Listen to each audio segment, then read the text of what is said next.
안녕하십니까, 장현 기자입니다. 반목과 대립, 갈등과 분열, 그리고 낯뜨거운 정치 공방은 해가 바뀌어도 달라진 게 없어 보입니다. 사회 양극화 극복이라든지 기후 위기 대응, 그리고 4차 산업혁명 같은 미래를 준비해야 할 과제는 차고도 넘칩니다. 여기다 코로나 장기화로 모두가 힘든 시기죠. 이 국난 극복에 지혜를 모아야 할 우리 정치권은 오히려 혼란과 불안을 가중시키고 있습니다. 20대 대통령 선거를 코앞에 두고 대한민국 호는 지금 어디로 가고 있는지 국민들은 묻고 있습니다. 민심 탐방 프로젝트 정치하는 불독, 오늘도 불신과 냉소를 넘어 믿음과 희망의 구석을 찾아보겠습니다. 이 시간 저와 함께할 분들을 소개해드립니다. 경남대학교 정치외교학과 조지혁 교수 나와주셨습니다. 예, 반갑습니다. 국민의힘 경남도당 대변인 이재환 대변인 나와주셨습니다. 반갑습니다. 이재환 대변인은 요즘 서울, 창원 오가느라고 좀 바쁘다면서요? 어떻게 지내세요? 네, 지난해 그 윤석열 후보 메시지 팀에 합류하면서 주로 서울에 있고 지역에 창원에는 방송이나 일찍 내려오기 때문에 조금 타지 생활하면서 춥고 배고픈 시간을 보내고 있습니다. 대선 캠프에서 제일 바쁜 시간을 보내고 있을 텐데. 예. 우리 조조 교수는 지금 방학 기간이죠. 곧 이제 개학 임박할 텐데, 그죠? 예. 정치외교학과 교수니까 여전히 바쁘시겠어요? 이제 대선 지선을 코앞에 두고 있으니까 여러 곳에서 인터뷰 요청도 있고요. 그다음에 또 대학원 제자들이 출마하는 사람이 꽤 있습니다. 그래서 그분들에게 또 힘도 실어주고 있고, 또 최근에는 우리 지방이 위기를 맞이하고 있지 않습니까? 네. 그래서 어떻게 하면 좀 지방이 부활할 수 있을까 하는 그런 그 관심을 가지고 연구도 또 몰입하고 있습니다. 교수 연구실 바로 옆방에도 정치적으로 지금 굉장히 이제 출마하려고 하는 분들도 예. 동료 교수도 계시는 것 같은데 좀 핫한 지금 그 연구실을 지금 위치하고 있는 것 같습니다. 자, 이 바쁜 두 분들을 저희들이 패널을 모시기 위해서 직접 찾아뵙고 저희가 이제 패널 이렇게 이제 요청을 드렸는데 어떤 영상이었는지 한번 보시죠.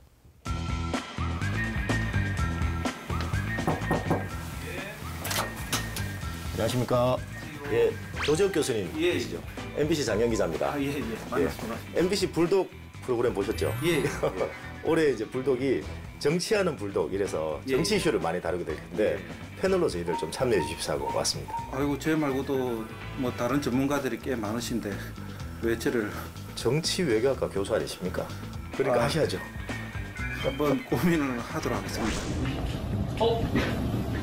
안녕하세요. 경남의 대표 시사 프로그램 불독을 모르는 사람도 있습니까? 우리 사회에 엄청 도움이 되는 프로그램 아닙니까? MZ세대로서 이제 입장을 밝힐 수 있는 기회를 주셔서 감사합니다. 시청자 여러분들께 도움되고 유익한 패널이 될 수 있도록 노력하겠습니다. 네, 조지혁 교수는 고민해 보겠습니다 했는데 결국에는 자리에 앉아 주셨어요.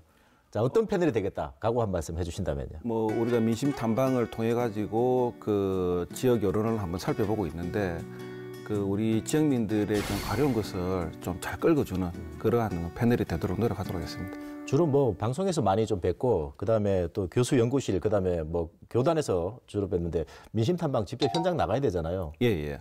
좀 어떻게 좀 스타일이 좀 맞다고 보세요? 아니면 원래 이제 막걸리 한잔 하면서 어르신들과 이야기하는 걸 좋아했기 때문에 그렇게 큰 어려움은 없을 거라 생각을 하고 있고, 또 제가 생각보다 표준어가 좀 잘 안 됩니다. 사투리가 좀 진하게 쓰는 스타일이라서 오히려 그런 것들이 또 현장에 가면 장점으로 승화되지 않을까 이렇게 생각을 하고 있습니다. 지역에서 주민들 만나 뵙는데 오히려 그 지역말을 쓰는 게 훨씬 더 주민들 마음을 여는 데는 유리하겠죠. 자, 우리 이재환 대변인은 흔쾌히 좋은 패널이 되겠다 이렇게 얘기했는데 아까 웃는 모습 보니까 여전히 참 그래요. 자, 패널 각오 한 말씀 해주시죠.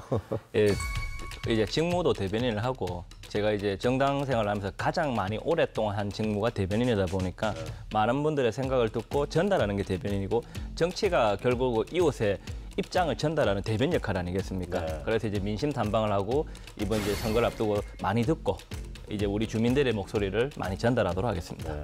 현장에서 이재환 대변인한테 제일 많이 호칭하는 게 이 대변 이렇게 이 대변. 조금 이따가 영상도 아마 보이실 텐데 현장 나가면 이 대변 역할을 소변이 아니라 대변이잖아요, 그죠? 예. 그래서 또 나쁘지 않다고 생각할 수도 있습니다, 그죠? 예, 이왕이면 큰 게 좋습니다. 그래서 우리 이제 정독 두 번째 민심 탐방이죠. 오늘은 지난번 방송 때 양산 이제 다녀오면서 이렇게 남쪽으로 한번 가보겠다고 말씀드렸죠. 그래서 남쪽 거제를 가봤습니다. 거제가 지금 조선 경기가 지금 부활하는 데 대해서 이제 거제 지역도 다시 회복되느냐 뭐 이런 이슈들도 굉장히 있고 그리고 이제 역대 선거들도 굉장히 지형이 좀 제각각이었습니다. 그래서 이 지역의 또 민심은 어떤지 거제로 한번 가보겠습니다. 자, 그래서 우리가 온 곳은 거제입니다. 거제. 지금 여기가 거제시청이죠. 정독 두 번째 민심 탐방지 거제로 와봤습니다. 자, 거제하면 뭐 생각나는 거 있습니까? 예, 한 두 가지 정도 되는데요. 첫 번째 이제 제가 대학 1학년 마치고 군에 가기 전에 몽돌 해수욕장이라는 곳에 가가지고 그 소주와 바다에 취해서 한번 좀 고민에 사실 시간을 가진 적이 있고. 그 학동에 있는 몽돌 해수욕장. 예, 예.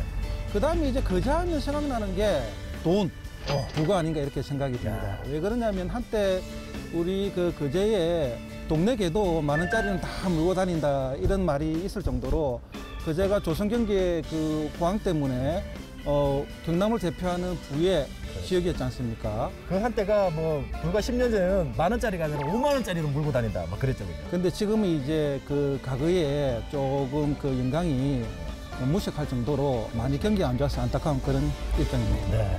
우리 이 대변은 거제하면 생각나는 게 어떤 게 있을까요? 저는 자연휴양림이 생각이 납니다. 자연휴양림? 거제는 예. 바다만 있는 줄 알았다. 아닙니다. 자연휴양림 있어요, 예, 거제. 예. 그 교수님 말씀하신 몽돌 해수욕장 뒤로 올라가면은 자연휴양림이 있는데 이제 20대 초반 때 대학생 때 그 자연휴양림 가서 처음으로 자연에서 지유도 느끼고 거제가 정말 살기 좋다는 것도 느끼고 또 하나 또 교수님처럼 거제하면 떠오르는 게 저희가 이게 남동 임해공업지역이라고 하지 않습니까? 그렇기 때문에 여기에 조선 하면 대우조선, 삼성조선 이렇게 있었는데 이제는 조금은 많이 이슈가 돼서 좀 안타깝기도 합니다. 그렇죠. 저는 거제하면은 정말 멋진 곳이 많잖아요. 그런데 일하러 올 때는 그런 멋진 경관이 하나도 안 보여. 그냥 거의 자다가 오는 것 같아. 일하러 올 때는. 오늘도 일하러 왔는데 날씨도 좋고 바다도 되게 이뻤는데 그렇게 하나도 안 보여. 거제하면 딱 떠오르는 게 그런 거. 자, 그런데 거제하면 제일 먼저 떠오르는 선거 어떤 게 있을까요? 저는 이제 정치학자로서 20대 총선을 좀 많이 기억을 하고 있습니다. 현 병강용 시장이 20대 총선에서 1% 차이도 안 날 정도로 석패를 했는데요. 그러니까 이곳 경남은 보수 텃밭이라고 하지 않습니까? 네. 거제도 물론 그 조선 현장에서 일하는 노동자도 많고 청년 세대도 꽤 많은 지역이지만은 그럼에도 불구하고 거제가 늘 보수 정당이 강세를 보인 곳이거든요. 네. 그런데 그때 병강용 시장이 나와가지고 아깝게 석패를 했고 그다음에 이제 지방선거에 도전해서 시장으로 당선이 됐는데 병강용 시장이 이 그 거제에서 먼저 파란의 물결을 좀 일으키는 동력이 되지 않았는가 이렇게 생각을 하고 있습니다.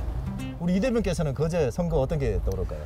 저는 아무래도 지금 대선 시즌이다 보니까 대선이 가장 기억에 남는데요. 그 19대죠. 19대 이제 지난 대선에서 이제 문재인 그 지금 당시 후보였죠. 후보가 거제에서 김해 다음으로 높은 경남도에서 가장 높은 수치를 얻었습니다. 44%를 득표를 했거든요. 네. 그다음에 이제 18대죠. 19대 그다음에 이제 그 대선에서는 45%. 네. 굉장히 높은 수치를 했는데 그 당시 경남도의 평균 득표율이 36%였습니다. 네. 그럼 상대적으로 많이 표를 얻었던 지역이라서 그런지 모르겠지만 또 이 거제에서 무려 대통령이 2명이나 나왔죠. 그렇죠. 김영삼 대통령과 문재인 대통령이 나왔는데 두 번의 뭐 평행 이론 이제 거제에서 살다가 부산으로 가서 경남고를 졸업했다. 뭐 네. 이런 것도 좀 재미있는 일화가 아닌가 싶습니다. 그러면 현재 거제 민심을 우리가 탐방하러 가봐야 될 것 같은데 뭐 거제하면 지금 최대 이슈 뭐 어떤 게 있을까요? 대우조선하고 관광이겠죠. 대우조선 지금 이후 기업 결합 심사 예. 자진됐잖아요. 그죠? 예. 그래서 지금 어떻게 될지가 지금 굉장히 관심 사항인데 관광까지 예. 이렇게 찾아가 보고 우리 조 교수는 볼 때 거제 지금 최대 민심이 뭐라고? 뭐 앞서 이야기한 것처럼 또다시 동네개가 10,000원짜리를 물지 50,000원짜리를 물지 한번 민심 탐방을 해보는 게 제일 큰 관건이 아닌가 싶습니다. 야, 역시 돈이고 거제는 계속 5만원짜리인지 10,000원짜리인지 개가 물고 다니는 동네가 돼야 된다. 예, 민심 탐방하러 가보겠습니다. 그러면 오늘 민심 탐방으로 조 교수는 어디로 한번 가볼까요? 저는 이제 옥포를 중심으로 해가지고 민심 탐방을 한번 해볼 생각입니다. 옥포면은 그 대우조선 그렇죠. 근로자들이 예. 많이 사는 곳이죠, 그죠? 그쪽이 옛날에는 굉장히 좀 뭐 불야성 밤만 되면은 뭐 홍등가에 사람들이 꽉 미어 터지는 그런 동네인데 지금은 좀 어떨지가 궁금한데요. 우리 이 대변은 민심 탐방하러 어디로? 갑니까? 저 조금 전에 대우조선하고 관광을 얘기했는데 가장 객관적으로 볼 수 있는 게 시장 민심인 것 같아요. 그렇죠. 시장 상인분들이 제3자의 관점에서 볼 수 있으니까 거제하면 제일 대표적인 시장, 고현 종합시장으로. 그렇죠. 여기 거제시청에서 바로 아래쪽에 있는 예. 시장이죠. 예, 일부러 가까운 데 가려고요. 이 국힙적 우리 패널들은 시장을 되게 좋아하시는 것 같아요. 제가 먹는 걸 좀 좋아합니다. 시장에 먹는 게 많아서 시장 민심 들으러 이제 가보겠습니다. 자, 민심 탐방 이제 하러 가야 되는데요. 카메라 주십시오, 카메라. 네, 카메라가 왔습니다. 오포, 고현. 가까이 있는 고현부터 보내죠. 예, 그렇게 하시죠. 고현부터 가보겠습니다. 네, 카메라 알겠습니다. 고맙습니다. 자, 민심 탐방 프로젝트 정치하는 불독. 정도. 정도! 이쪽으로 가나요? 이쪽으로. 나중에 뵙겠습니다. 이거 어떻게 악수. 민심 탐방 프로젝트 정치하는 불독. 정도. 아, 놓쳤다. 민심 탐방 프로젝트 정도. 가시죠. 가시죠. 고현에서 뵙겠습니다. 옥배에서 뵙겠습니다. 네, 출발하기가 굉장히 쉽지 않았습니다. 뭐 제가 잘 가라고 이랬는데 악수를 하셔가지고 굉장히 좀 놀랐고요. 자, 그래서 이제 민심 탐방 가봐야 되는데 가까이 있는 이제 고현부터 갔잖아요. 고현 종합시장 이 대변. 고현 종합시장 어떤 것이죠? 예, 저희가 이걸 하면서 생각하는 게 경남의 유동 인구가 제일 많은 곳이 양산 물금인데요. 두 번째로 많은 곳이 고현 종합시장입니다. 네. 무려 59만 명 정도가 왔다 갔다 한다 하거든요. 그리고 또 한번 거제가 외국인과 그다음 관광객이 제일 많이 왔다 가는 곳이기 때문에 어떻게 보면 이제 외부인들하고 가장 많이 접하고 또 거제를 대표하는 이제 수산물 시장, 해산물부 다 있는 곳 그런 곳이라고 볼 수 있습니다. 네, 그래서 이제 이 대변이 가본 이 고현 종합시장 민심은 어땠는지 가보겠습니다. 확실히 거제하면 고현시장 같아요. 이게 제가 여기서 회를 참 많이 사 먹었었는데. 안녕하세요. 요즘 뭐가 많이 팔려요? 예. 근데 거제하면 원래 대구 되게 유명하다는데 안 그래도 거제 대구가 30% 우리나라 물량의 30%가 된다 하더라고요. 요즘 뭐가 많이 팔려요? 요즘은요 가숭어. 가숭어. 이제부터는 이제 봄에는 도다리, 김치가자미라고 하는. 안녕하세요. 안녕하세요. 요즘 경기 되게 어렵잖아요. 거제 같은 경우는 지금 경기가 많이 침체되어 있는데 매출이 많이 줄었나요? 한 반 정도 줄었다 보면 반을 보면 돼. 반 정도 줄었다. 전보다 좀 조선업이 살아난다라고 하는데 좀 체감을 좀 하세요? 아직 못하고 있는데. 아, 아직 모르는 것 같은데. 아직 많이 멀었다라고 예, 예, 하시구나. 그러면 매출이 그만큼 안 늘었다는 말씀이신 예, 예. 거잖아요. 매출은 그러면 전성기 때 비교하면 좀 얼마 정도 차이가 납니까? 반절 정도 줄었다고 그러는데. 안녕하세요. 안녕하세요. 배우조선 매각은 네. 반대하신다? 예. 정확한 주장입니다. 반대해야죠. 그래도 우리 정서가 있어. 우리 먹고 살지. 정보가 들어오고. 그렇죠. 사장님 안녕하세요. 대우조선 지금 매각 이야기가 이슈지 않습니까? 예. 그 사장님 보시기에는 그게 매각이 돼야 된다 보십니까? 아니면 안 돼야 된다 보십니까? 우리 근데 지역을 봐서는 안 돼서. 네, 반대. 이번 대선 때 혹시 생각해 두신 후보나 아니면 이런 후보가 됐으면 좋겠다. 이런 게 있으신지. 솔직히 말해서 두 번 다 탈락입니다. 사장님 생각하시기에 지금 거제 시장이 현재 이 지역 상권의 활성화를 잘 하고 있다고 보세요? 네. 제로라고 보세요? 조선 경기 지금만 양대 조선도 두 개 있잖아요. 저것만 보고 이제 믿고 뭐 관광 산업 이런 거는 원래 안 했잖아요. 그 조선소가 이거 이제 내리막이 되면 그래도 거기 없이 뭐 조선 경기가 안 좋으면 그래도 관광 산업이라도 그 땡겨야 될 거 아닙니까? 그렇죠. 지금 거기 안 맞잖아요. 안녕하세요. 저희가 민심 탐방을 나왔는데 결례 관련 몇 가지 여쭤봐도 될까요? 네. 다름이 아니라 거제 같은 경우는 여성이 남성이 상대적으로 좀 많이 적더라고요. 네. 통계 수치를 보니까 117대 100으로 좀 남성이 약 2명 정도 더 많은 걸로 나오던데 네. 보시기에 좀 어때요? 차이가 많이 나나요? 거제도 같은 경우에는 아무래도 조선소가 있는 데가 양대 조선소가 있다 보니까 남자분들이 좀 많을 거고 지금은 이제 막 코로나 시대다 보니까 이게 직업적으로 여기 거제에서는 젊은 층이 이렇게 할 수 있는 일자리가 많이 부족하잖아요. 그러니까 아마 더 그런 현상이 일어나는 것도 같고. 안 그래도 20대 여성들이 일할 곳이 없어서 거제를 많이 떠난다라고 하더군요. 실제로 거리에서 젊은 여성들 보기가 좀 남성들보다 좀 어렵나요? 네, 저도 여기가 네. 장사한 지 한 20년 됐는데 예전에는 젊은 층이 많이 들어왔었어요. 근데 뭐 물론 로드샵들이 많이 있어서 그렇지만 지금은 저희 매장 같은 경우에는 그 주 연령대가 40대, 50대, 60대거든요. 젊은 층이 아예 안 들어와요. 사장님 보시기에 거제는 여성분들에게 살기 좋은 도시예요? 아니면 조금 약한 도시예요? 그 예전에 조선 경기가 좋을 때는 진짜 뭐 거제도에서 뭐 개도 만짜리 물고 갔다 하듯이 여자들이 되게 편안한 삶을 산다고 했거든요. 네네. 출근시켜 놓고 다 운동하고 뭐 자기 생활한다고 하는데 앞으로 다 힘들죠. 뭐 여성이든 남성이든. 주방 그릇쯤 있는 것 같아요. 한번 들어가 보도록 하겠습니다. 안녕하세요. 안녕하세요. 거제 대우조선이 매각된다는 말이 있잖아요. 네. 혹시 그 찬성하세요? 반대하세요? 반대죠? 아, 왜요? 여쭤봐도 될까요? 지역을 살려가지고. 아, 다들 그렇게 얘기하시니까 대우조선이 꼬로 거제라는 그런 트레이드 마크가 있는 것 같아요. 뭔가 우리 동네 기업이란 자부심이 엄청 강한 것 같다는 느낌을 많이 받아요. 그러면 지금 현재 시장을 잘하고 있나요? 여기 거제 시장님은? 글쎄, 거기에 대해서 높으면. 대통령 선거 나왔잖아요. 네. 혹시 점 찍은 후보나 아니면 이런 사람이 꼭 대통령이 돼야 된다. 아직은 점 찍은 사람이 없는데요. 지금 계속 보고 있죠. 오늘은 거제 고현시장을 방문했거든요. 여기서 이제 많은 분들이 들려주신 이야기 3개 들었습니다. 오늘 들려주신 이야기가 앞으로의 거제 발전과 경남 발전에 도움이 됐으면 합니다. 네.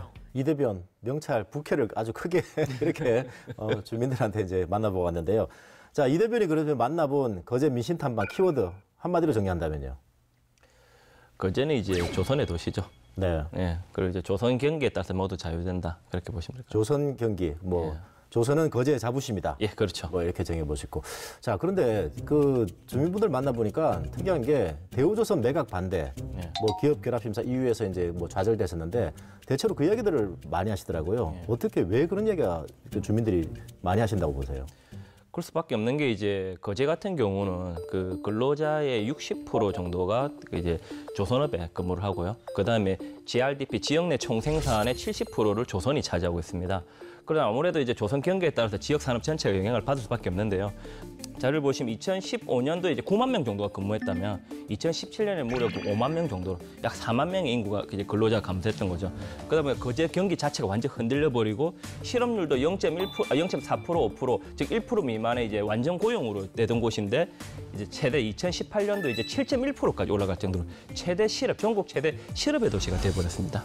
뭐 그렇게 얘기한다면 이제 거제는 이 조선업이 자부심이다 이렇게 얘기할 수도 있지만 뭐 조선업이 거제를 뭐 이렇게 좌지우지한다 이런 정도의 얘기까지 할 수 있는데요. 네. 실제로 거제 지역의 인구 분포를 보면 약 24만 명 정도가 되는데 이 중에 절반이 조선업 종사자들 그리고 가족들로 볼 수가 있거든요. 그리고 이분들이 이제 뭐 거제 지역 토박이들도 있지만 주로 외지에서 이제 들어오시는 분들도 많아요. 그러면 이제 원주민하고 이제 어떤 이런 약간 좀 괴리감들도 사실 지금까지 존재해 왔었는데 실제로 이제 이 절반 정도 되는 그 인구들이 거제 지역의 전체 경제를 좀 이제 가동시킨다 이런 맥락으로 이해해 볼 수 있을 것 같고 조조 교수 보시기에 주민들이 저렇게 얘기하는 이유들이 그 실제로 또 다른 이유들도 많을 것 같아요. 매각 반대 왜 주민들은 저런 얘기를 하나같이 말씀을 할까요? 그 조선 산업은 대형 산업입니다. 중공업이죠.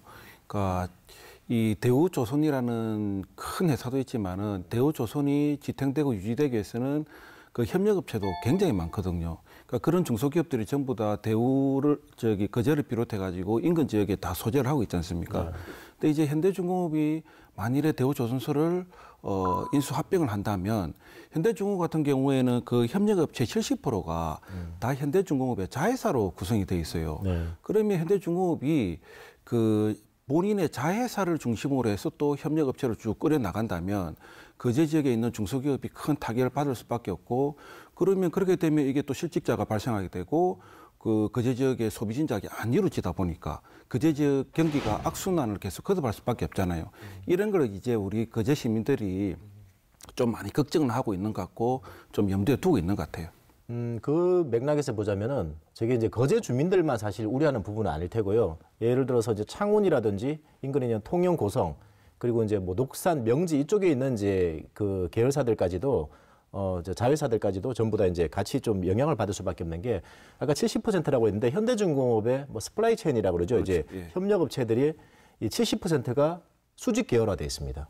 그런데 대우조선해양은 제가 알기로는 거의 뭐 제로 수준인 걸 알고 있어요. 그래서 이제 그게 납품한 업체들이 전부 다 이제 뭐 부산이라든지 창원 그리고 이제 인근 지역에서 이렇게 대우조선해양에다가 이렇게 납품을 하게 되는데 같이 함께 일을 하는데 현대중공업에 있는 이 70% 되는 이 수직 계열화된 업체들이 전부 다 이제 대우중공업 물량까지도 독식하지 않느냐라는 우려들을 거제 주민들이 가장 현실적으로 잘하고 있고 인근에 있는 부산, 창원 그리고 통영, 고성 주민들까지도 우려할 수 있다는 얘기죠. 이런 점들은 그래서 저 주민들이 저렇게 이제 반대하는 이유들도 이렇게 나타난 것 같고 또 하나가 뭐 그 시장님 뭐 그리고 지역의 정치인들 잘하느냐는 질문을 계속 묻던데 그 원주민들은 뭐 관광 얘기를 많이 하시는 것 같아요. 예. 어때서 그런 얘기들이 좀 많이 나왔을까요? 거제 같은 경우는 생각보다 교통이 많이 불편하더라고요. 지금 최근에 이제 거제 동서로 연결하는 이제 그 도로가 연결될 때 거제가 의외로 교통이 불편하고 또 그다음에 이제 지금 남부 내륙 고속철도가 되지 않습니까? 그럼 이 김천에서 이제 거제까지 내려오는 건데 이제 그럼 서울까지 2시간 50분에 갈 수 있다. 즉 거제로 오고 싶어 하는 곳은 많은데 의외로 거제 안 다닐 곳은 없는 거죠. 그리고 최근에 이제 1월 달에 이제 그 국민의힘 서울준 의원실에서 이제 여론조사를 한번 했어요. 그런데 관광 분야 관련해서 뭐가 제일 급하냐라고 물어봤을 때 이제 그 관광지로 진입로가 좀 필요하다. 즉 관광 그 지역이 많지만 의외로 관광지의 접근성은 떨어진다. 그래서 관광 산업을 제대로 활용하지 못한다. 그런 것 같습니다. 네. 자 그러면 우리 조적 교수 일시 탐방지가 옥포였죠, 그죠? 옥포. 예. 옥포면은 뭐 아까도 잠깐 얘기했습니다만 대우조선 노동자들의 뭐 삶의 터전 이런 공간들인데 상징인 곳이죠. 예, 그렇죠. 옥포 어떤 곳이죠? 거제 옥포는 역사적으로 볼 때 우리 그 이순신 장군께서 그 왜구를 물리친 그런 역사의 유적지인 곳이기도 하고 현재는 이제 대우조선소의 상징인 곳입니다. 그 한때는 이 옥포 시내 거리에 그 대우조선소 노동복을 안 입은 근로복을 안 입은 사람이 없을 정도로 그 미어 터지는 곳이 옥포였는데 지금은 조금 한산한 느낌을 받아가지고 안타까운 그런 생각을 가지고 있습니다. 야간에 그 저도 기억나는 게요. 밤에 가보면 뭐 홍등가라죠. 이렇게 간판 불이 그러니까 환하게 켜져 있고 사람들이 그냥 인파가 그냥 몰리듯이 몰리는데 하나같이 이제 그 조선소 노동자들이 입고 있는 자급복 뒤에 형광바가 이제 반짝반짝 빛나는 이제 그런 모습도 볼 수가 있는데 자 옥포의 지금 밤거리는 도대체 어떻게 된 건지 한번 직접 가보겠습니다. 제가 과거에 한 2013년, 4년도에 그 옥포에 온 그 기억이 나는데 그때는 어깨가 부딪힐 정도로 사람이 굉장히 많았습니다. 근데 지금은 거리가 너무 한산하고요. 코로나19라는 환경을 그 감안하더라도 너무나도 한산한 게 좀 의아할 정도고요. 그 다음에 인근 상권을 쭉 보면 지금 한참 그 활기 넘칠 그런 시간인데 식당이라든지 뭐 이런 호프집 이런 집에 보면 손님이 너무나도 한적한 것 같고 거의 뭐 텅텅 빈 그런 암흑의 도시같이 지금 보이고 있는 게 현실입니다. 그 다음에 쭉 옆에 상가를 봐도 다 불이 꺼져 있습니다. 그리고 유리 창문에는 임대를 내놓다는 그런 문구가 써져 있는데 장사가 안 되다 보니까 작업복을 입고 계신 분이 보이십니다. 아무래도 대우조선에서 일하시는 분 같은데 한번 인터뷰를 하도록 하겠습니다. 네, 반갑습니다. 네, 반갑습니다. 현재 지금 그 대우조선에서 일을 하고 계십니까? 네네, 대우조선에서 근무하고 있습니다. 대우조선에 대해서 매각의 네네. 논의가 이루어지고 있고 실질적으로 그렇게 과정이 이루어지는데 이번에 불발이 되지 않습니까? 네네. 사내 분위기는 여기에 대해서 어떤 그 분위기를 갖고 계시는지요? 일단은 저 불공정 특혜 매각으로 인해서 정말 3년 동안 구성원들은 그리고 거제 지역민들과 우리 대우조선 구성원들은 너무나 힘들고 핍박받는 세월들을 살았습니다. 수주 경쟁에서도 기울어져 있는 경기장에서 또 수주 경쟁을 펼치다 보니 수주 상당 부분 너무나 어려웠고 정말 힘든 터널의 시간들을 좀 보내왔고요. 여기에 대해서 억울함을 호소할 데가 없습니다. 분명히 누군가는 책임을 져야 된다고 생각하고 잘못된 걸 빨리 바로잡아서 조선산업 발전을 위해서 노사정 협의체를 구성해서 저는 이제 옥포 1주민센터 앞을 지나고 있는데요. 제가 과거에 이 옥포에 왔을 때는 굉장히 휘황찬란하고 네, 맞아요. 정말로 그 경상도 말로 삐까번쩍했는데 네, 맞아요. 그게 너무나도 좀 적막감이 감돌고 굉장히 네. 무서울 정도로 너무 고요 조용 같아서 조금 이상하게 느껴지거든요. 어떻게 거제 시민으로서 과거하고 현재 거제 어떤 차이가 있는 것 같습니까? 과거에는 되게 많이 진짜로 불도 많이 켜져 있고 되게 많이 화려했는데 지금은 이제 옥포도 지역 상권 자체가 주요 소비층이 대우조선 노동자들이다 보니까 그 노동자들이 지금 현재 절반으로 줄어들었고요. 그리고 코로나19 때문에 저도 여기 살지만 조금 침체가 많이 됐다는 걸 눈에 띄게 보고 있습니다. 병강용 시장은 뭐 시장으로서 제 역할을 제대로 하고 계신 것 같습니까? 네, 제가 생각엔 너무너무 잘하시는 것 같고요. 정치의 계절, 선거의 계절에 다가왔습니다. 네. 이제 누군가는 거제시장이 될 건데요. 앞으로 네. 거제시의 발전을 위해서 당부드리고 싶은 말 한번 이야기해 주시죠. 네, 일단은 일자리가 조금 많이 창출돼가지고 많은 사람들이 일을 할 수 있었으면 좋겠고요. 그리고 특히 지금 옥포가 많이 침체되어 있잖아요. 예전처럼 개도 10,000원짜리 물고 다닐 수 있도록 옥포 밤거리가 조금 더 활기찼으면 좋겠습니다. 참 인터뷰하기가 쉽지가 않습니다. 거리가 너무 한산해가지고 사람 찾기가 쉽지 않은데요. 저기 젊으신 한 분이 보이는데 제가 가서 인터뷰를 한번 요청해 보도록 하겠습니다. 안녕하세요. 네, 안녕하세요. 예, 이제 곧 있으면 이제 대선도 다가오고 지방선거도 다가오잖아요. 예, 예. 혹시 뭐 지지하는 후보자는 있습니까? 지금은 좀 갈팡질팡하게 되는 것 같아요. 왜냐하면은 여야에서 빅2가 좀 솔직하게 말씀드리자면은 뭔가 좀 뚜렷한 명가가 안 보이는 것 같아요. 그래서 제3의 제4의 후보까지 좀 생각하게 되는 것 같고요. 일단 다른 것보다 좀 코로나를 어떻게 좀 현명하게 대처할 수 있는지 그 후보가 좀 저한테는 제일 초점이 맞춰져 있는 것 같아요. MZ 세대신 같은데. 예. 그 2030들이 바라는 게 정치권에 분명히 있을 건데 예. 한번 이야기해 주시죠. 아무래도 제일 걱정인 게 취업하고 경제 관련된 쪽 아닐까 싶습니다. 아무래도. 자, 간판 불은 뭐 여러 군데 켜져 있는데요. 그런데 또 보니까 가게는 또 불이 꺼진 곳도 꽤 있고요. 거리 자체는 너무나도 한산합니다. 계십니까? 네. 사장님 안녕하십니까? 지금 사전 가게도 보니까 네. 큰 가게임에도 불구하고 지금 손님이 거의 보이지가 않거든요. 네. 어떻습니까? 지금 거제 경기?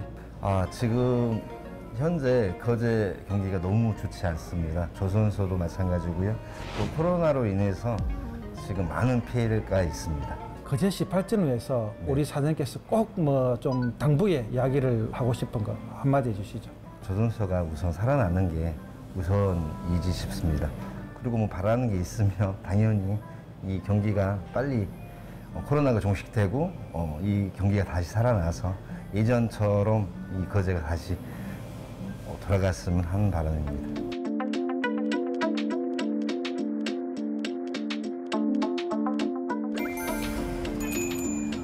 사장님 안녕하십니까? 예, 안녕하세요. 어서 오세요. 예. 만드세요.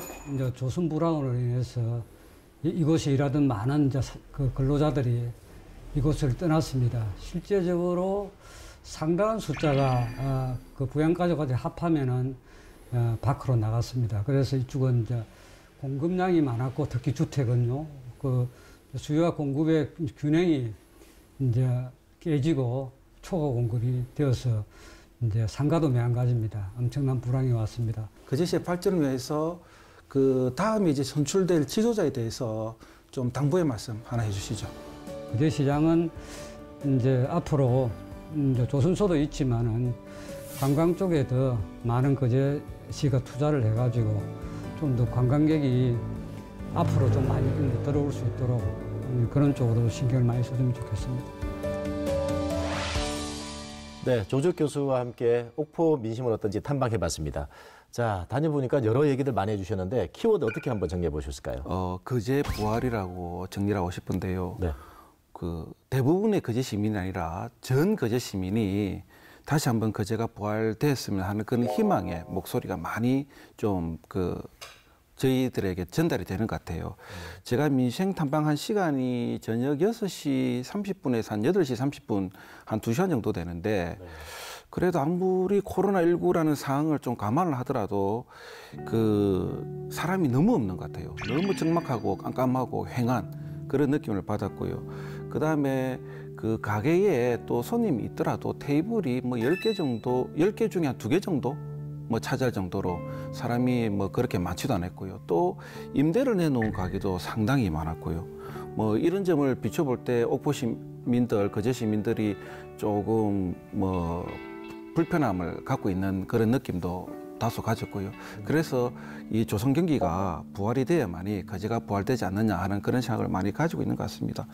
저 민심 탐방하면서 주민들 좀 만나보니까 가장 많이 얘기하시는 게 걔도 10,000원짜리 물고 다니던 적이 있었다. 다시 그렇게 됐으면 좋겠다라고 하는데 예. 그 얘기가 진짜 가는 데마다 얘기를 들을 수가 있었거든요.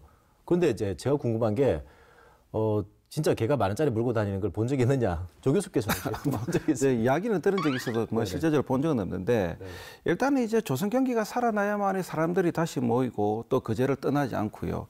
사람들이 다시 모여야만 이제 부동산 경기도 살아나고 소비 진작이 이루어지잖아요. 네. 이게 이제 지역 경제 선순환으로 작용을 할 수 있는데 뭐 어찌됐든 간에 조금 그 신호탄은 보이고 있는 것 같아요. 삼성중공업 대우조선소의 그 경영 실적을 한번 쭉 보니까 2021년도 경영 실적을 보니까 삼성중공업은 목표 대비 34%를 초과한 수주를 했고요.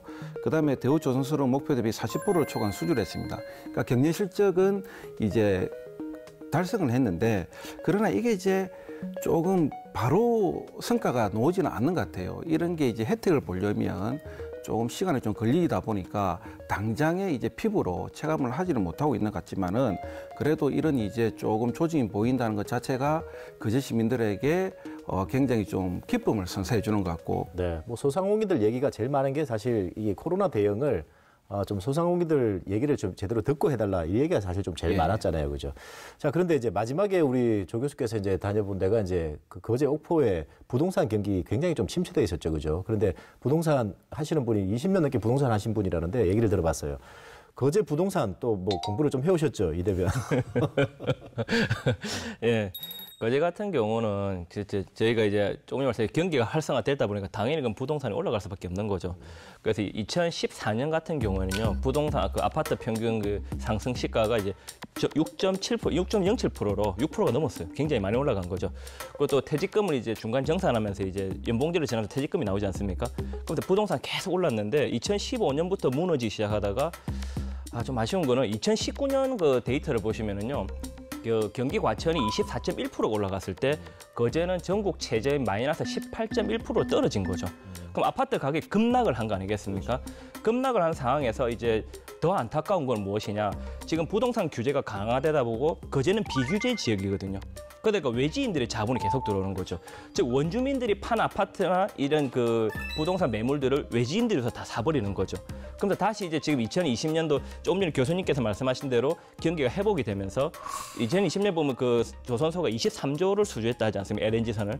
그럼 이제 점점 성장하다 보니까 사람들이 다시 오지 않습니까? 근데 이 가격은 다 올라 버렸고 이걸 원주민들만 피해를 보는 거죠. 어떻게 보면 조금 우려되는 거는 약간 부동산에서 좀 투기 성향도 있지 않을까 이런 우려도 많은 걸로 알고 있습니다. 네, 뭐 거제 민심 중에 사실 좀 부동산 얘기 좀 빼놓지 않을 수가 없는 상황이거든요.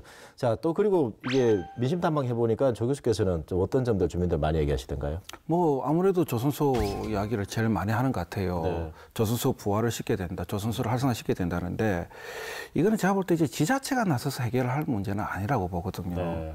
그러니까 대우조선소 매각 문제는 뭐 이게 지금은 이제 좀 중단된 상황이지만 앞으로도 계속 일어날 소지가 있는 그런 이제 문제단 말이에요. 왜 그러냐면 최대 주주인 산업은행이 어떤 식으로든 계속 매각을 시키려고 할 거란 말이에요.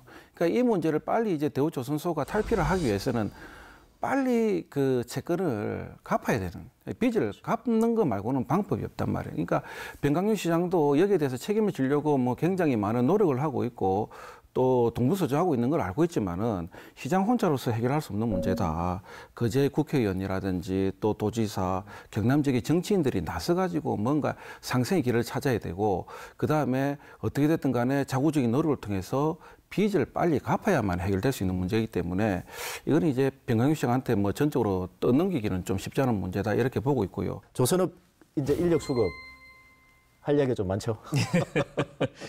가장 큰 문제는 이제 전문성도 있어야 되겠지만은 아무래도 조선업 자체에서 이제 사람을 키웠어야 되는데 이미 제가 말씀드린 대로 실업률이 2018년 기준으로 전국 최대였거든요. 7.1%까지 올라갔습니다. 네. 과거에 이제 거제 같은 경우는 실업률이 0.4%, 0.5%, 즉 1% 이하로 완전 고용이라고 앞서 말씀드렸지만 이 실업률이 7.1% 정도 올라가는 정도로 이제 워낙 하다 보니까 사람들이 계속 떠나는 거죠. 자, 고현 그리고 또 이제 저 옥포까지 이제 민심 탐방을 해봤는데 이 밖에도 지금 뭐 거제 현안들이 좀 많이 나왔잖아요. 뭐 어떤 현안들 또 있다고 보세요? 아무래도 가장 큰 거는 대우조선 매각 해결하는 정치권의 현안이죠. 지금 이제 저희가 오늘 그 방송에서 주고받았지만은 그 대통령이 지금 고향이거든요, 거제가. 네. 그러면 대통령이 당시 후보 시절에도 거제에 왔을 때 대우조선을 살리겠다. 그 의미 없는 공적 자금 그 투입은 싫지만 그래도 거제를 살리겠다 얘기를 했거든요. 그 실제로 거제가 살아난 건 아니거든요. 지금의 이제 산업은행장, 즉 대우조선 매각을 결정하고 움직인 산업은행 이동걸 산업은행장 같은 경우는 이 정권의 최대 수혜자입니다. 연임까지 했거든요. 그 산업은행이 주체로 대우조선 매각을 진행을 했는데 기업결합심사에서 이미 안 됐고요. 이거는 불보듯 뻔했거든요. 당시 이제 김상조 공정거래위원장이라든지 이동걸 산업은행장은 거제 대우조선 매각이 걱정 없다라고 얘기를 했습니다. 하지만 현대중공업은 정작 그 기업 이제 유럽 같은 경우는요 기업 결합 심사를 하면요 이제 개정 방안, 즉 내가 어떻게 이런 방향을 가지고 가겠다 하면서 조건부 승인을 받아야 돼요. 그런데 현대중공업은 그걸 아예 제출을 안 해버렸습니다. 그럼 이제 제출 안 한다는 말 그만큼 자신이 있다는 이제 반대로 얘기하면 안 될 걸 알고 포기했다는 거죠. 즉 3년 동안 매각이 진행되면서 대우조선은 주인 없는 회사, 유령회사 떠돌아다니는 거죠. 그러다 보니까 대우조선이 결국 피해를 본 거고 그 피해는 당연히 고스란히 거제로 간 거죠.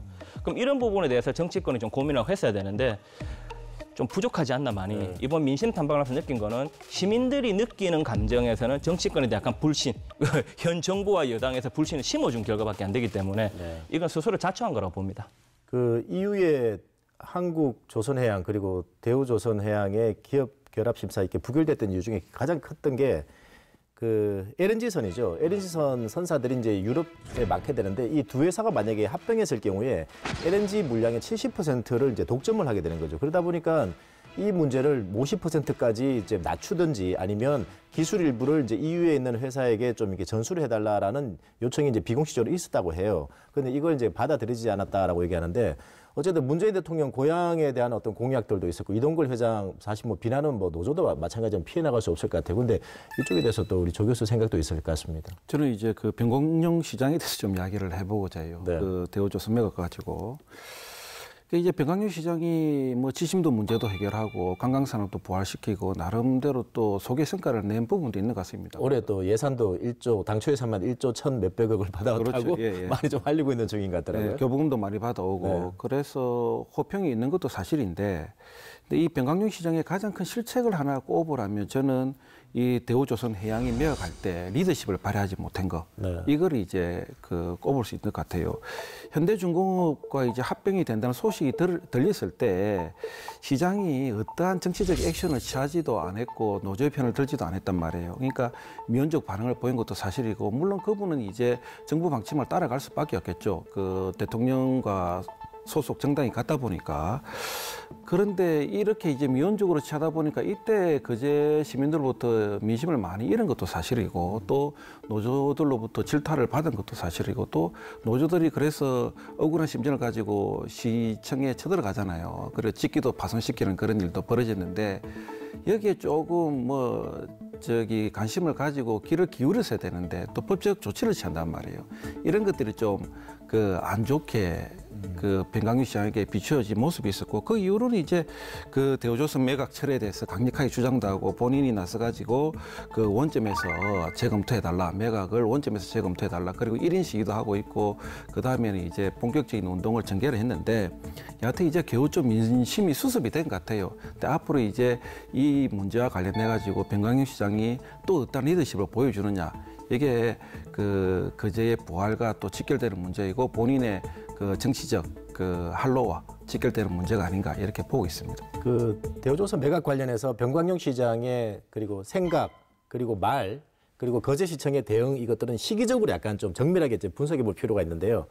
어쨌든 이제 작년 12월쯤에 이제 이 불독 방송에 나와서는 이제 뭐 이후에 합병 심사가 이제 좀 힘들 것이다. 그리고 이제 지역민들에게 좀 환원하는 방법을 좀 찾아봐야 될 것이다라는 정도의 얘기는 좀 했었죠. 그래서 실제로 변광시장은 이 문제를 어떻게 생각하고 있고 어떻게 해결해 나갈지 얘기 들어보는 게 제일 중요하잖아요. 그래서 만나봤습니다.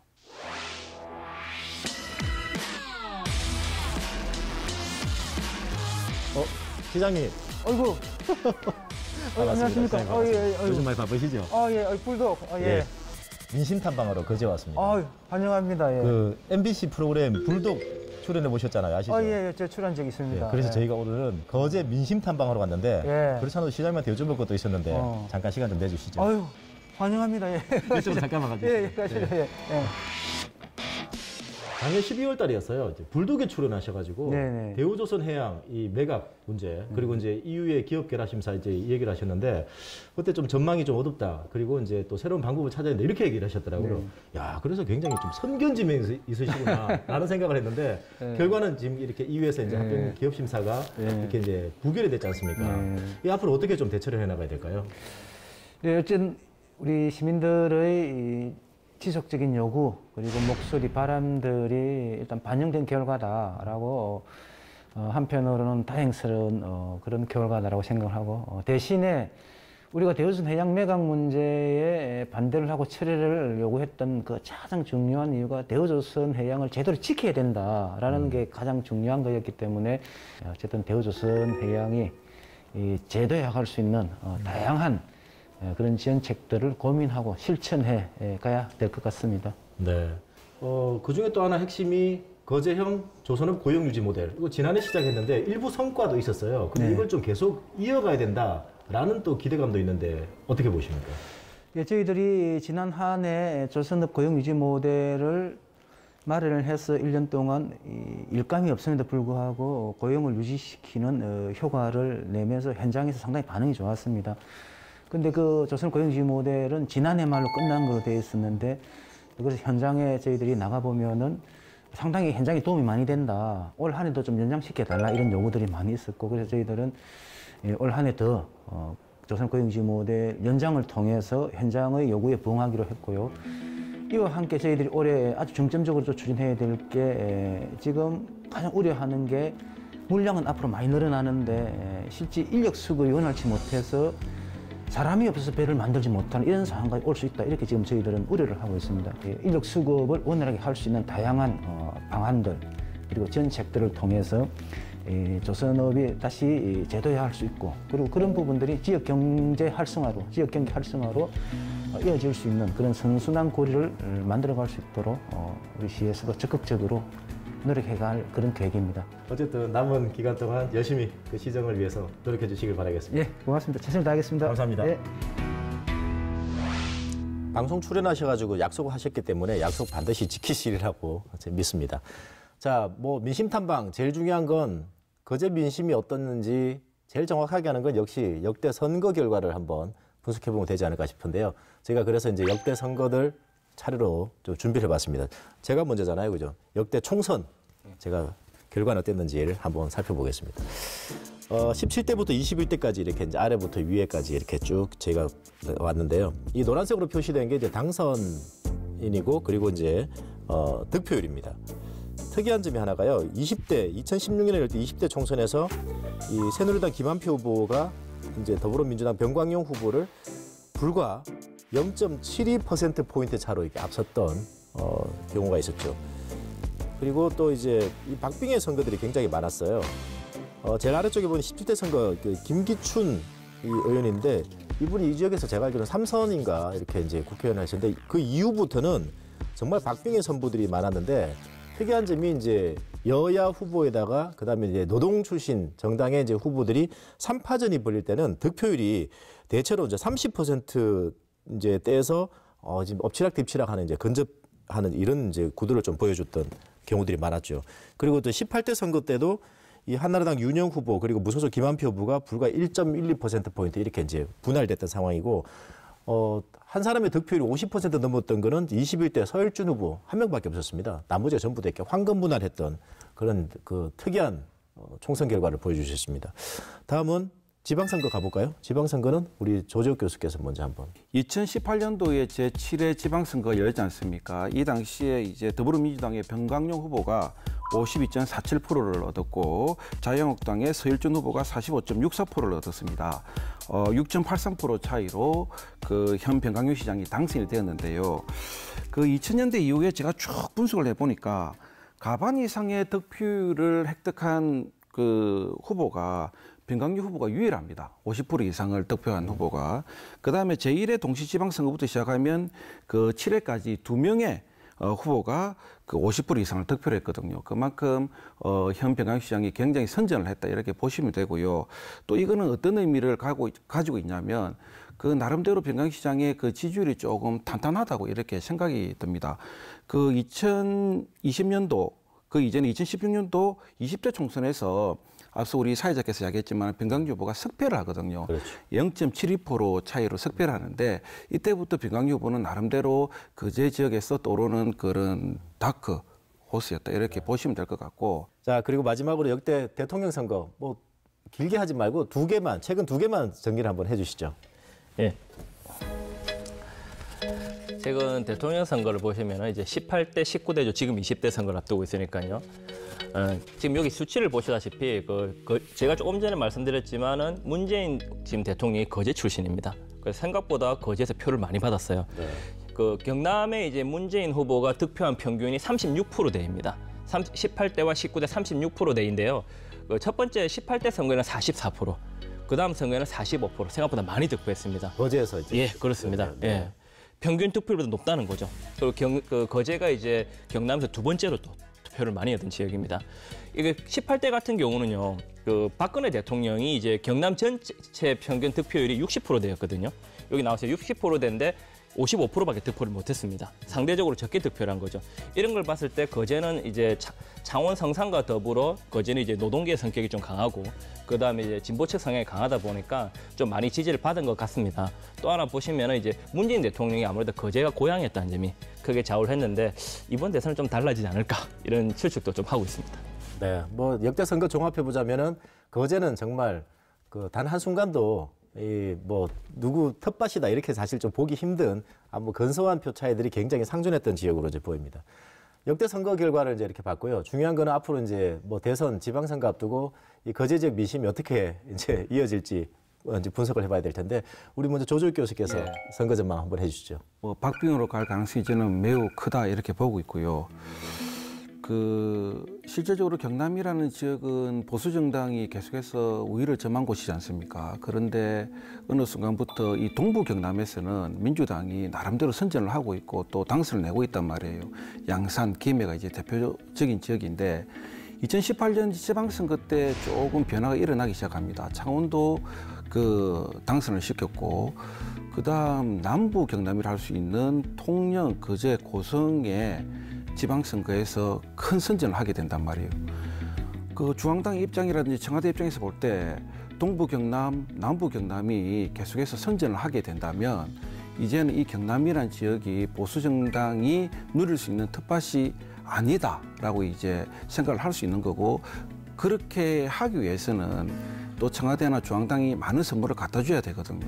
이게 대표적인 선물이 저는 두 가지라고 보는데 하나는 가덕도 신공항이고 하나는 남북내륙 KTX라고 봅니다. 그래서 다음 대선에서 민주당의 이재명 후보가 승리를 한다면 이 지역민들이 또 뭔가를 해줄 것이라는 기대감을 갖고 있고 그다음에 민주당이 승리를 하면 당연히 지자체 단체장도 거제시장도 민주당 소속의 후보를 뽑아야 된다는 생각을 많이 가질 가능성이 크다고 봐요. 그래야만이 시너지 효과가 일어날 것이다 이렇게 이제 생각을 할 가능성이 높기 때문에 그래서 다음 지방선거의 최대 변수는 대선이다 이렇게 저는 보고 있습니다. 네. 자, 이재환 대변인 거제 지역 대선, 지선 전망 어떻게 하십니까?